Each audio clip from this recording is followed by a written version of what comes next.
20 वर्ष दोघांनी संसार केला, 2 लेकरं झाली. मात्र आर्थिक चणचण भासत होती. संसाराचा गाडा हाकण्यासाठी पैसे कमी पडत होते. यामुळे पती पत्नीत सतत भांडणे होत होती. पैशांसाठी जावई सतत सासू सासऱ्यांकडे पत्नीमार्फत तगादा लावत होता. अखेर चिडलेल्या पतीने थंड डोक्याने पत्नीचा इलेक्ट्रिक वायरने गळा आवळून खून केला. सोलापूर शहराजवळ असलेल्या यत्नाळ गावात ही घटना घडली. यत्नाळ गाव हे होडगी गावाजवळ आहे. दुपारी खून करून पती दिवसभर गावात फिरला.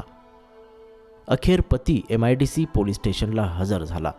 MIDC पोलिसांना हकीकत सांगितली. पोलिसांनी आरोपीला कुंभारी गावाजवळ असलेल्या विडी घरकुल चौकीत पाठवले. घरकुल पोलिसांनी वळसंग पोलिसांच्या स्वाधीन केले. शरण बसप्पा महादेव हिरोळे, वय वर्ष 40, राहणार यत्नाळ, दक्षिण सोलापूर असं आरोपीचं नाव आहे. रेखा शरण बसप्पा हिरोळे, वय 34 असं मृत पत्नीचं नाव आहे. रात्री 1:30च्या सुमारास वळसंग पोलिसांनी पंचनामा करून मृतदेह शासकीय रुग्णालयात शवविच्छेदनासाठी दाखल केलाय. रेखा आणि शरण बसप्पा यांचा विवाह 20 वर्षांपूर्वी झाला होता. रेखा आणि शरण बसप्पा या दाम्पत्यास 2 लेकरं देखील झाली होती. कुटुंबाचा गाडा हाकण्यासाठी आर्थिक चणचण भासत होती. त्यामुळे पती पत्नीत सतत भांडणं होत होती, मारहाण होत होती. सासू सासरे सोलापुरातील दिंडोरे गावात राहत होते. मृत रेखा हिचा भाऊ ओमान या देशात नोकरीला आहे.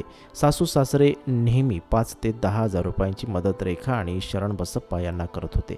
मेहुणा ओमान देशातून बहिणीला आर्थिक मदत करत होता. शरण बसप्पा हा रोजंदारीवर मजुरीचे काम करत होता. त्यामुळे पती पत्नीत पैशांच्या कारणावरून सतत कुरबुर होत होती.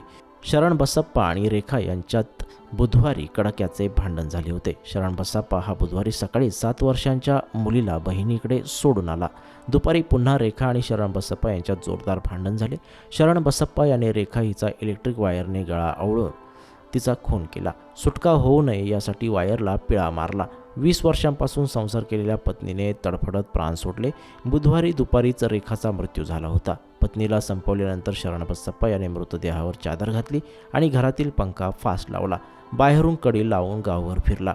संध्याकाळी स्वतःहून सोलापूर शहरातील MIDC पोलीस ठाण्यात हजर होऊन खून केल्याची कबुली दिली. MIDC पोलिसांनी हद्द पाहून विडी घरकुल चौकी कुंभारी गावाकडे पाठवून दिले. त्यानंतर वळसंग पोलिसांनी आरोपी नवऱ्याला शरण बसप्पा याला ताब्यात घेऊन घटनास्थळी धाव घेतली. रात्री 9 वाजल्यापासून गुरुवारी पहाटेपर्यंत पोलिसांनी पंचनामा केला आणि मृतदेह शवविच्छेदनासाठी शासकीय रुग्णालयात दाखल केला व रेखाच्या आईवडिलांना घटनेची माहिती दिली.